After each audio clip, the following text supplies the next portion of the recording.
हरे कृष्णा। गणपति जी, श्री गणेश जी महाराष्ट्र के सबसे प्रिय दैवत। श्री गणेश जी गणेश चतुर्थी से अनंत चतुर्दशी तक उनका बहुत सुंदर महोत्सव महाराष्ट्र में और भारत भर संपन्न होता है। तो श्री गणेश जी की लीलाएं ये समझना बड़ा आवश्यक है। श्री गणेश जी हमारे वैदिक इतिहास में बहुत ही महत्वपूर्ण व्यक्ति हैं, बहुत ही महत्वपूर्ण देवता हैं। और जैसे 5 प्रधान देवताएं हैं, ब्रह्मा जी, शिव जी, भवानी जी, पार्वती और चंद्र और सूर्य, उसमें गणेश जी, ये प्रमुख 5 देवताओं में महत्वपूर्ण देवता है। तो आइए आज समझ लेते हैं कि उनकी क्या क्या कथाएं हमारे वैष्णव धर्म में और हमारे वैदिक धर्म में बताई गई हैं। सबसे पहली कथा मन में आती है वो काम्य वन की। काम्य वन श्री वृंदावन धाम का एक महत्वपूर्ण वन है। भगवान के जो 12 वन सबसे प्रिय हैं, उसमें से वृंदावन के बाद नंबर 2 का जो प्रिय वन है वो है काम्य वन। तो एक समय की बात है, हम सब जानते हैं देव और राक्षस हमेशा उनका युद्ध होते रहता है। सृष्टि के निर्माण से देवासुर संग्राम बहुत प्रसिद्ध है। हर युग में हर समय भगवान के अलग अलग अवतारों के साथ देवों का और असुरों का युद्ध होते रहता है। तो ये बात है उस समय की जब महाबली इस पृथ्वी पर थे और वो प्रहलाद के प्रपौत्र हैं। प्रहलाद पुत्र विरोचन, उसके पुत्र बलि महाराज, महाबली प्रचंड पराक्रमी, ब्राह्मणों के सेवक, यज्ञ करने वाले, धर्मशील, महान भक्त थे वो। लेकिन राक्षस कुल में होने की वजह से उनका देवताओं से कर्रा वैर था। तो एक समय पर बलि महाराज इतने यज्ञ करते हैं, इतने ब्राह्मणों को आशीर्वाद प्राप्त करते हैं, यज्ञ संपन्न करते हैं, तो बहुत सारी शक्तियाँ प्राप्त करते हैं। हजारों सूर्यों के समान तेजस्वी होकर वो देवताओं पर आक्रमण करते हैं। तो ऐसा वर्णन आता है कि उस समय जब वो इतने तेजस्वी बनकर आए तो क्षितिज पर लग रहा था कि हजारों सूर्य एक साथ उदय प्राप्त कर रहे हैं। उनका ये तेज देखकर देवता लोग भाग गए और देवता लोगों ने युद्ध किए बिना ही परास्त हो गए और वो चले गए। और सब लोग फिर विष्णु के पास आए। अभी मज़े की बात यह है कि विष्णु जी का एक सुंदर स्वरूप, जिनको चतुर्भुज विष्णु कहते हैं, वो काम्य वन में विराजमान है। और काम्य वन में एक बहुत बड़ी वेदी है, उस पर विरजा देवी यानी लक्ष्मी देवी का एक स्वरूप है और चतुर्भुज विष्णु उनका विवाह हुआ है और वहाँ पर उनका चिरंतन स्थान भी है। तो सभी देवतागण चतुर्भुज विष्णु को मिलने के लिए काम्य वन गए और वहाँ पर अपना निवेदन रखा कि महाबली इतने तेजस्वी हो गए हैं कि हम उनके सामने खड़े नहीं रह सकते। तो उस समय देवताओं की ये त्रस्तता देखकर चतुर्भुज विष्णु ने उनको आदेश दिया कि इस बार आप श्री गणेश जी को अपना सेवक बनाइए। सेनापति के रूप में गणेश जी को लीजिए। तो श्री गणेश जी को जाते हैं, आह्वान करते हैं, पूजन करते हैं और बड़ी प्रेम से गणेश जी सेनापति बनते हैं।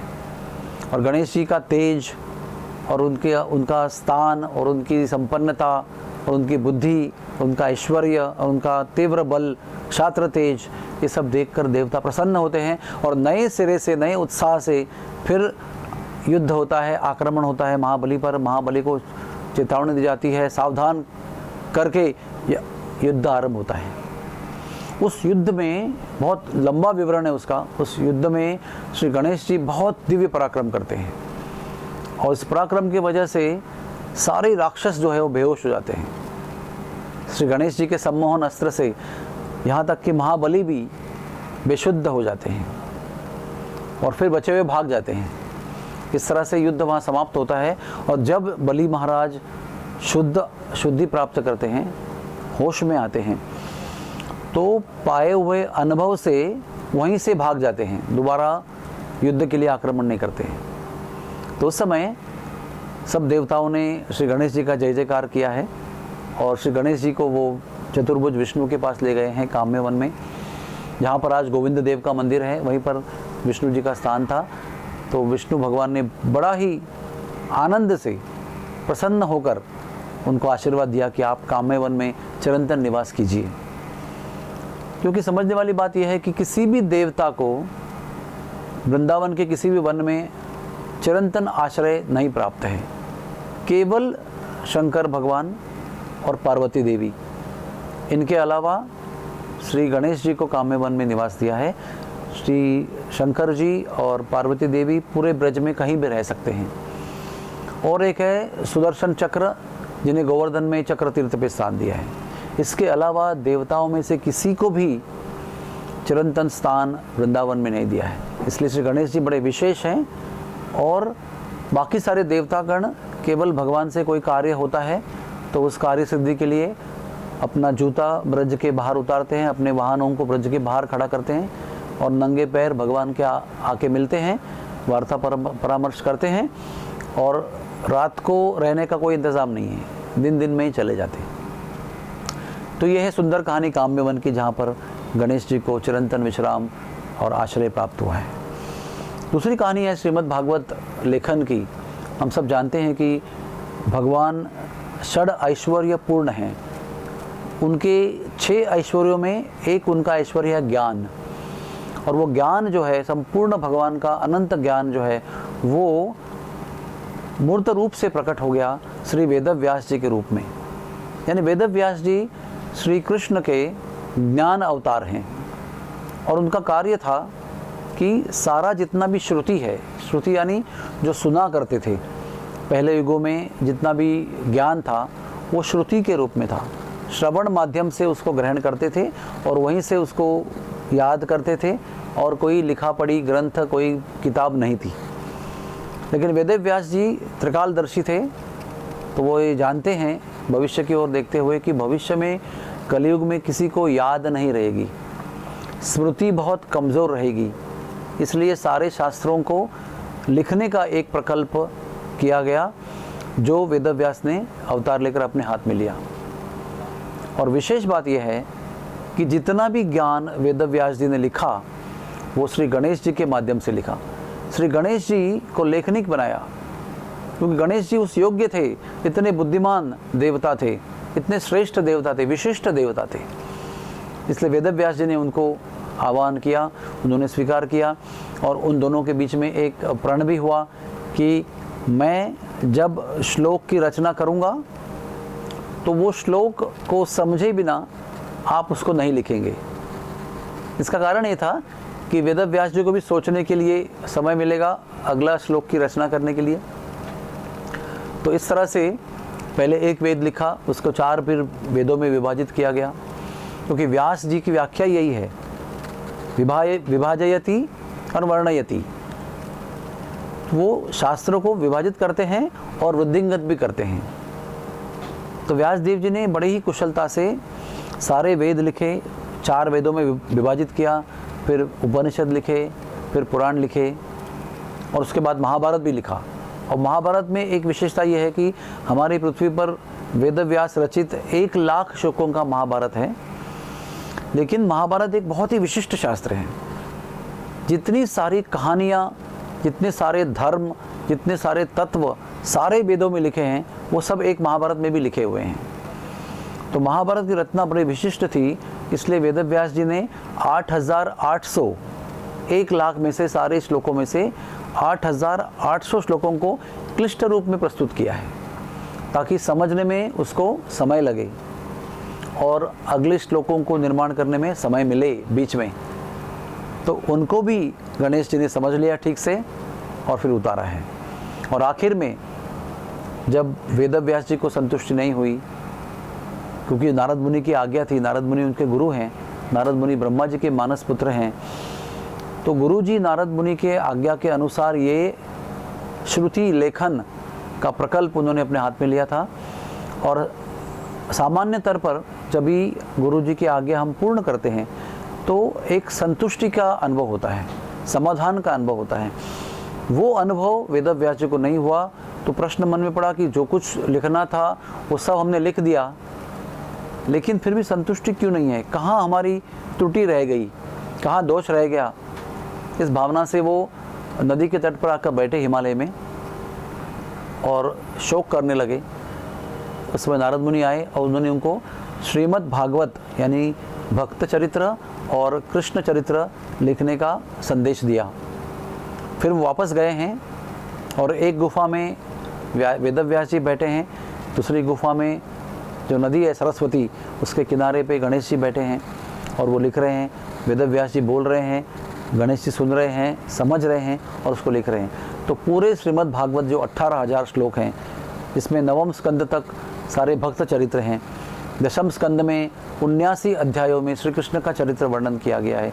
11वें स्कंद में उद्धव गीता है और नवयोगेंद्र का उपदेश है। 12वें स्कंद में कलयुग का वर्णन दिया है। ऐसे पूरे श्रीमद् भागवत का सुंदर लेखन जो वेदों के वृक्ष पर लगा हुआ आखिरी परिपक्व फल है, उसका भी लेखन श्री गणेश जी ने किया है। इसका अर्थ ये होता है कि पूरे वेदों का सार गणेश जी ने ग्रहण कर लिया है। जितने भी शास्त्र और वेद श्री वेदव्यास ने लिखे हैं वो सब गणेश जी ने समझे हैं, आत्मसात किए हैं। यहाँ तक कि श्रीमद् भागवत को भी उन्होंने आत्मसात किया है।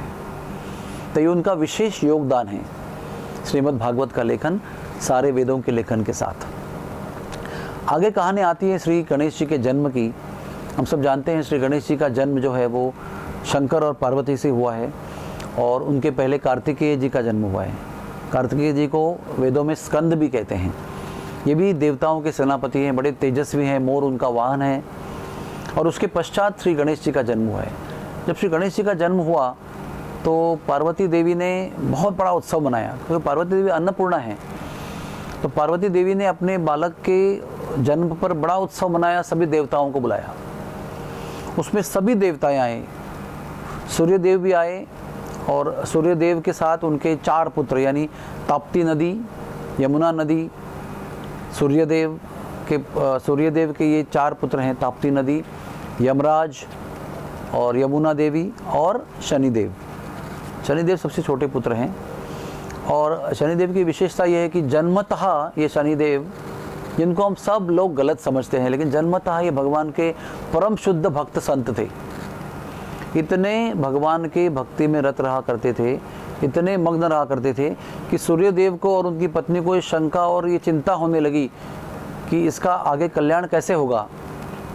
तो उन्होंने बहुत ही सुंदर युवती से, देवी से उसका विवाह किया, ये समझकर कि इसकी जो विरक्ति है वो कम से कम सुंदर स्त्री पत्नी के रूप में आने के बाद में कम हो जाएगी। लेकिन शनिदेव जितने पहले विरक्त थे उससे अधिक विरक्त बने विवाह होने के पश्चात, और उसके बाद तो वो नीचे ही उनकी दृष्टि रहा करती थी, कभी नज़र उठाकर देखते भी नहीं थे। तो उनकी पत्नी ने उनको बहुत कोशिश की उनके अंदर काम जागरूक करने की, रजोगुण जागरूक करने की। ये इतने परे थे विरक्ति कि उनको अपने पत्नी के प्रति, इतने सौंदर्यवती पत्नी के प्रति कोई आकर्षण नहीं था। तो फिर एक दिन थोड़ा सा क्रोध आकर पत्नी ने उनको शाप दे दिया कि अगर आप मुझे भी नज़र उठाकर नहीं देख रहे हो, मेरे मुख कमल का दर्शन नहीं कर रहे हो, तो इसके आगे आप जिसको भी नज़र उठा के देखेंगे उसका सर कट जाएगा और वो मर जाएगा। तो देखो हमारे शनि महाराज को और एक कारण मिल गया नज़र नहीं उठाने का। अभी तो शाप मिला है, अभी किसी को देखेंगे गलती से तो उसकी गर्दन कट जाएगी और मृत्यु हो जाएगी।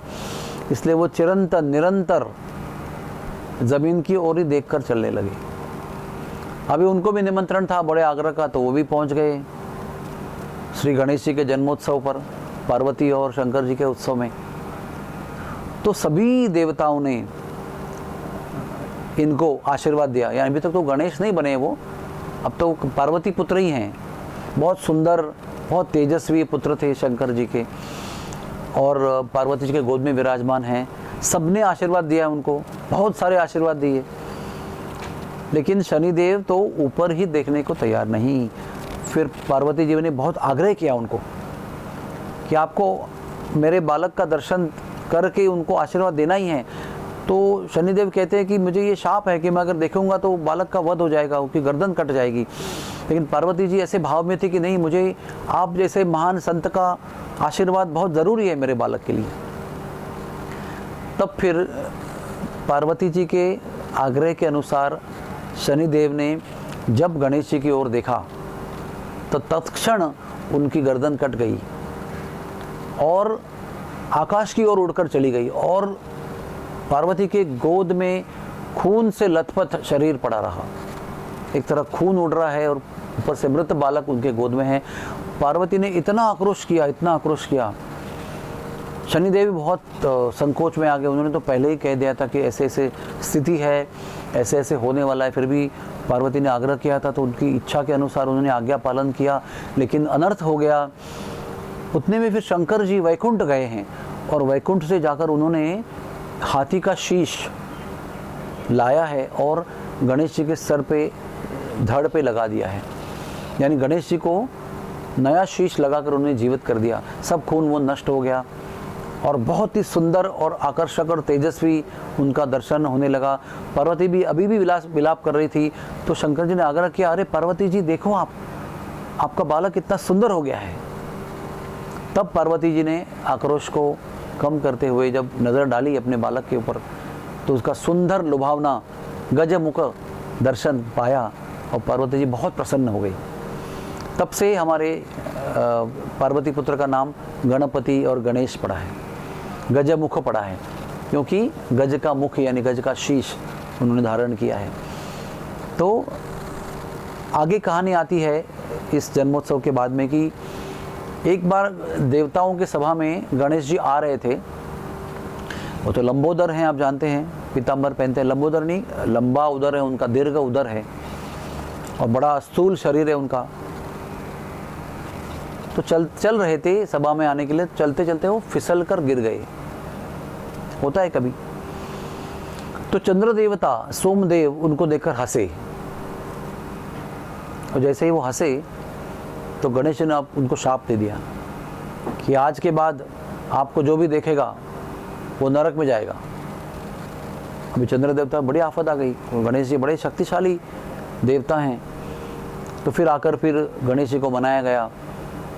फिर देवताओं ने मिलकर गणेश जी को मनाया और चंद्र देवता को उशाप दिया कि ठीक है, जिस दिन गणेश चतुर्थी के दिन पृथ्वी पर आपका पूजन होगा उस एक दिन कोई भी चंद्रमा का दर्शन नहीं करेगा और उस दिन अगर चंद्रमा का दर्शन करेगा तो वो नरक की प्राप्ति करेगा। इसलिए आज भी गणेश चतुर्थी के दिन में कभी भी किसी भी जीव को आकाश की ओर चंद्र का दर्शन नहीं करना चाहिए, बहुत ही अशुभ माना गया है और गणेश जी की कृपा उसमें हमारे लिए नष्ट हो जाती है। नंदोत्सव में भी श्री गणेश जी का प्रवेश है। जब भगवान कृष्ण का जन्म हुआ था तो पार्वती देवी श्री गणेश जी को अपने गोद में लेकर दर्शन करने चली गई थी। जब नंद बाबा सभी लोगों को हाथी, घोड़ा और बैल, गाय सब दान में दे रहे थे, तो जब ही हाथी का दान देने का समय आया तो पार्वती देवी ने झट से गणेश जी को उठाकर गोद में ले लिया, इस भय से कि इतने आनंद में लुटा रहे हैं, शायद मेरे बालक हाथी को भी हाथी समझकर उसको भी दान में दिया जाए। इसलिए थोड़ा सा डर कर उन्होंने अपने बालक गणेश को गोद में उठा लिया। शंकर जी भी आए थे और जब बैलों का वितरण शुरू हुआ दान में तो उन्होंने अपने नंदी बैल का पूंछ पकड़ के खड़े हो गए, कहीं बैल समझकर इसको भी दान में ये ना चला जाए। तो ऐसे श्री गणेश जी की सुंदर सुंदर कहानियाँ हैं। गणेश जी हमारे जीवन में बहुत प्रमुख देवता हैं, महत्वपूर्ण देवता हैं। उनके विषय में सही ज्ञान प्राप्त करना आवश्यक है और उनका पूजन जो है वो कृष्ण भक्ति में, सामान्य जीवन में, सदाचार में बहुत आवश्यक है। श्री गणेश जी का पूजन करने बिना किसी भी कार्य का आरंभ नहीं होता है। इसलिए हमें गणेश जी का वास्तविक स्थान, वास्तविक शक्ति और उनकी कृपा की महिमा को समझना चाहिए। हरे कृष्ण, जय गणेश।